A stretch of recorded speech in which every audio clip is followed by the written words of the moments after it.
നമ്മളിന്ന് പറയാൻ പോകുന്നത് ഫോട്ടോഷോപ്പിൽ എങ്ങനെ ബ്ലെൻഡ് ചെയ്യുക എന്നുള്ളതാണ്. ഒരു വസ്തുവിനെ എങ്ങനെ ബ്ലെൻഡ് ചെയ്തെടുക്കുക എന്നുള്ളതാണ്. അതിനുവേണ്ടി ഈ ഒരു ഒബ്ജക്റ്റിലേക്ക് ഞാൻ ഒരു ടെസ്റ്റാണെന്ന് ചെയ്യാൻ വേണ്ടി പോകുന്നത്. അത് ശരിയായ രീതിയിൽ എങ്ങനെ ചെയ്യാൻ പറ്റും നോക്കാം. അതിന് ഞാനിവിടെ ക്ലോത്തിൻ്റെ പടമാണ് എടുത്തിട്ടുള്ളത്. അപ്പോൾ നമ്മൾ ആദ്യം അതിൻ്റെ ഒരു ഡ്യൂപ്ലിക്കേറ്റ് ലെയർ ക്രിയേറ്റ് ചെയ്യുക. ശേഷം നമ്മൾ ഇമേജിൽ അഡ്ജസ്റ്റ്മെൻറ്റിൽ ഡിസാച്ചുറേഷൻ കൊടുക്കുക. അതായത് shift control U black and white ആക്കുക. ആ ലെയറിനെ ബ്ലാക്ക് ആൻഡ് വൈറ്റ് ആക്കുക. പിന്നീട് നമ്മൾ ഫിൽറ്ററിൽ ബ്ലറിൽ ഗോഷ്യൻ ബ്ലർ കൊടുക്കുക. അതിൻ്റെ വാല്യൂ നമുക്കൊരു 7 കൊടുക്കുക. അതിൻ്റെ വാല്യൂ നമുക്കൊരു 7 കൊടുക്കാം. എന്നിട്ട് ഓക്കെ കൊടുക്കുക. അപ്പോൾ അത് ബ്ലറായിട്ട് വന്നിട്ടുണ്ട്. അത് നമ്മൾ ഫയലിൽ സേവ് ആസിൽ പോയിട്ട് ഡിസ്പ്ലേസ്മെൻറ്റ് എന്ന് പറയുന്നൊരു പേരിൽ ഫോട്ടോഷോപ്പിൽ PSD ഫയലിൽ നമുക്ക് സേവ് ചെയ്ത് വെക്കുക. ശേഷം നമ്മൾ ആ ലെയറിനെ ഡിലീറ്റ് ചെയ്യുകയാണ്. അപ്പോൾ മുന്നേ ഉള്ള ഒരു ലെയർ മാത്രമേ ഉള്ളൂ, ഒറിജിനൽ ലെയർ. പിന്നീട് നമ്മൾ ഫയലിൽ ഇതിലേക്ക് ബ്ലെൻഡ് ചെയ്യാൻ വേണ്ടിയിട്ടുള്ള ഒരു ഒബ്ജക്റ്റ്, ഞാനിവിടെ ബ്ലെൻഡ് എനിത്തിങ് എന്ന് ടെസ്റ്റ് ചെയ്ത് PNG ഫയലിലാണ് സേവ് ചെയ്ത് വെച്ചിട്ടുള്ളത്. അത് PNGയിൽ നമുക്ക് നേരെ പ്ലേസ് ചെയ്യാം.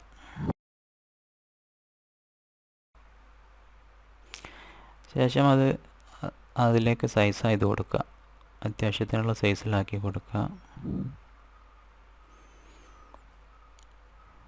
ഓക്കെ, ഇവിടെ ഞാനിത് ഓൾറെഡി ഈ ഒരു ലെയർ ഇങ്ങനെ പ്ലേസ് ചെയ്യുമ്പോൾ സ്മാർട്ട് ഒബ്ജക്റ്റിലാണ് വന്നിട്ടുള്ളത്. അതല്ല എന്നുണ്ടെങ്കിൽ കൺവേർട്ട് ടു സ്മാർട്ട് ഒബ്ജക്റ്റിലേക്ക് ചെയ്ത് കൊടുക്കാൻ വേണ്ടി മറക്കരുത്. അതായത് സ്മാർട്ട് ഒബ്ജക്റ്റ് ആക്കുക. ശേഷം നമ്മൾ നേരെ ഫിൽറ്ററിൽ ഡിസ്റ്റോർട്ടിൽ പോയിട്ട് ഡിസ്പ്ലേസ് എന്നുള്ള ഓപ്ഷൻ ക്ലിക്ക് ചെയ്യുക. ആ ഒരു വിൻഡോ വന്നിട്ടുണ്ടാവും. വിൻഡോയിൽ റേഷ്യോ നോക്കുക.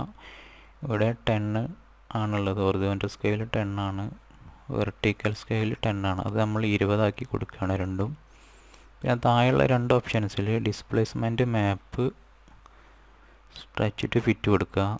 അതിൻ്റെ താഴെയുള്ള അൺഡിഫൈൻഡ് ഏരിയാസ് റാപ്പ് അറൗണ്ട് കൊടുക്കുക. ശേഷം ഓക്കെ കൊടുക്കുക. അപ്പോൾ തന്നെ നമുക്ക് ഒരു വിൻഡോ ഓട്ടോമാറ്റിക്കലി ഓപ്പൺ ആവും.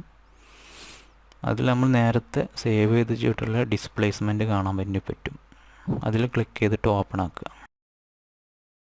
അപ്പോൾ ഒരു ഡിസ്പ്ലേസ്മെൻറ്റിനുള്ള പ്രോഗ്രസ്സാണ് നടക്കുന്നത്. ഇപ്പോൾ കണ്ടില്ല, ആ ഒരു ടെസ്റ്റ് ചെറുതായിട്ടൊന്ന് ബെൻഡായതുപോലെ കാണുന്നുണ്ട്.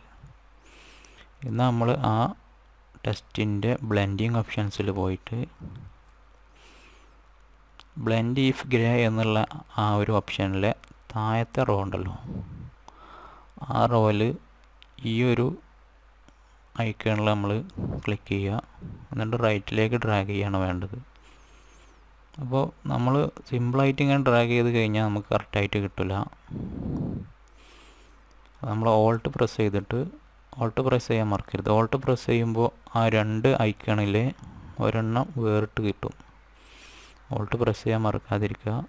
നമുക്ക് ആവശ്യത്തിനനുസരിച്ച് നീക്കി നോക്കുമ്പോൾ നമുക്കിവിടെ കാണാൻ വേണ്ടി പറ്റും.